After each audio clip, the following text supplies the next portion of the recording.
you are one of the authors in Face Off. Tell me about it.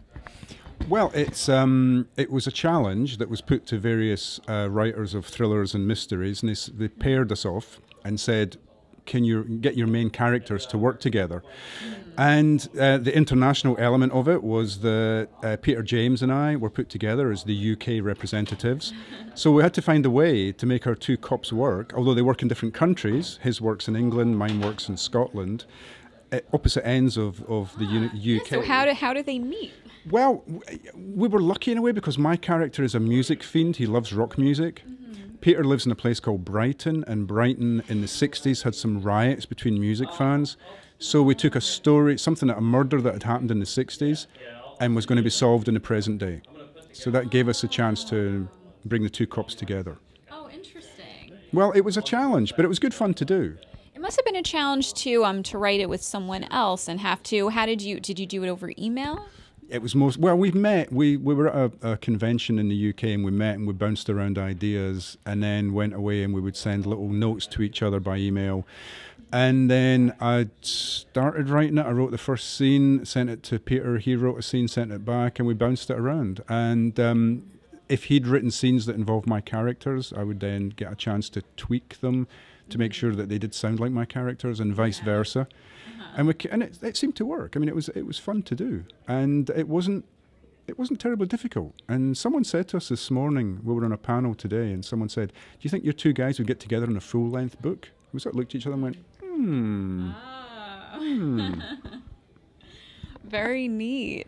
And I know you have some more books coming out here in the U.S., right? You said this. Well, actually, you've actually caught me on my sabbatical year. I'm not writing a novel this year. So the last book I had out here was Saints of the Shadow Bible, which was in January 2014.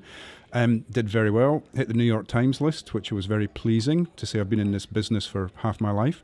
But this year I've got a book of short stories, and I don't know if it's going to, I think it'll be published in the US, but probably not until next year. And also I'd written a play, a stage play, and the script of that has just been published in the UK, but again, I've no idea if it will be picked up in the US.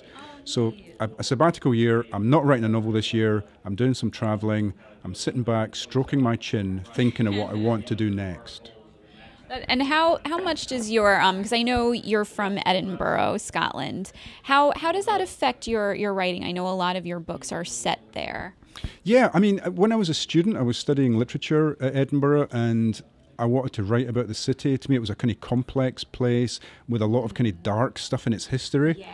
Cannibalism and body snatchers and all kinds of gruesome stuff, witchcraft. Yeah, I went on a ghost tour when I was there. The ghost tours are hugely popular, and now if you come back, you can go on a Rebus tour, which is my detective, because it's a guy who takes you around the haunts from the books. Cool. But what I wanted to do was to show that Edinburgh is still a kind of Jekyll and Hyde city, a city that when the visitor comes, the tourist comes, they see one side of the city, but there's a much darker side.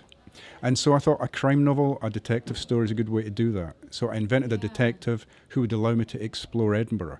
And that's what I've done for the last 19 books, is just explore different aspects of Edinburgh, using it as a microcosm for the larger world. Well, I mean, this is my first time at ThrillerFest. Oh, is it? I didn't know that. Wow. I've come to, crime writing conventions, mystery writing conventions around the world, but never to a ThrillerFest before. And people say to me, it's people who go to lots of festivals say it's terrific because there's a real collegiate feel to it. Yeah, everyone's really supportive of each other. Everybody really gets on with everybody else. There's no egos on show that I can see. The fans mix with the authors. The authors aren't hidden away. They're kind of just wandering around, Yeah. And that's great. And what it shows me is that the people who write commercial fiction, thrillers, crime writing, genre fiction, are just really nice people. And I think it's because we get all the demons out on the page. I think so, because it really is amazing how it works like that people who write the most disturbing things then are so nice in person. And the other thing is that younger writers who are just starting off, are saying how great it is that people will almost mentor them, that they'll give them advice, they'll sit with them, talk to them. It's not, sometimes in the literary world, there's a lot of ego on display. People haven't got time for you. Yeah. This just seems like you're in a great big gang who are out having fun. Oh, that's really nice. How important do you think attending conventions is if you're an author? Well, when I was in my younger days, it was really important. I mean, I got to meet the public, I got to meet publishers, I got to meet agents. I got my first ever American agent going to the BoucherCon, which is the World Mystery Convention.